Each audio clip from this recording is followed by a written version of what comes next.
The Archbishop of Jerusalem, a man named صفرونيوس, by the way, a Christian Arab, a loyal Roman citizen, indicates he's willing to negotiate, but only with Umar ibn al-Khattab, the Caliph.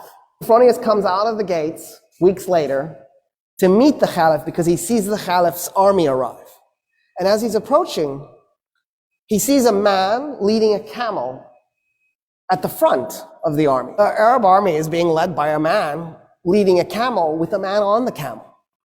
So صفرونيوس, he's got a giant red hat, because he's also a cardinal, right? He's got gold tassels, actual gold, hanging from his hat. He's covered in gold jewelry. He's wearing red robes. He's covered in perfume. He's on a lectica. The lectica was the couch that the Romans would ride, and then they'd have like 4 or 8 men, depending how big it is, carrying it. And then he has 2 men, 1 on each side, fanning him. Of course, right? That's what Jesus would want from his bishops. And he comes up to the guy on the camel, and he says, where's the Caliph? And he goes, no, I'm the Caliph. And صفرونيوس goes, you've just conquered Iraq and Syria and all of Palestine minus Jerusalem. How is it you're so poor? And the Caliph goes, well, why would I collect wealth? We're not doing this war because I'm trying to plunder anything. I'm a humble man with humble needs. I just need good meal. And then صفرونيوس goes, why aren't you riding the camel? And Omar goes, that's my servant on the camel, and we take turns so that neither one of us gets exhausted. At this point, صفرونيوس is like, oh, what? Who just conquered us? And so صفrونيوس gets off the lectica because he's shamed off of the thing. And he says, okay, I want to talk to you about our surrendering the city to you.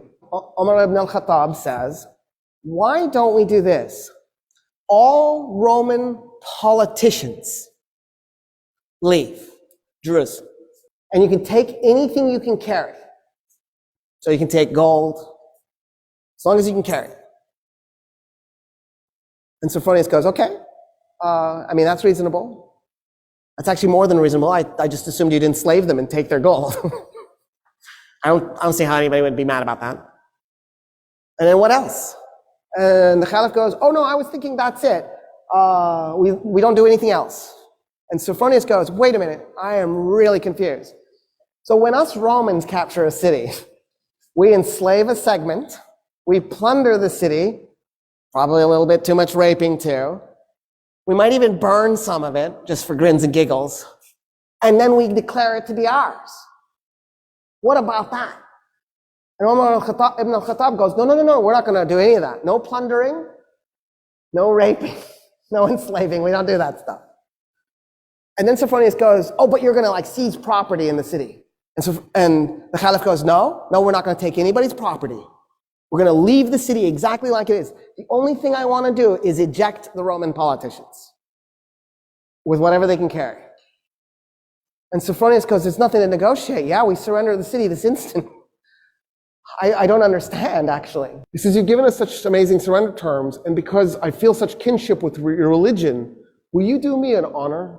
Will you come to my church and pray in your Muslim way next to me as I pray in my Christian way? And Umar ibn al-Khattab goes, never.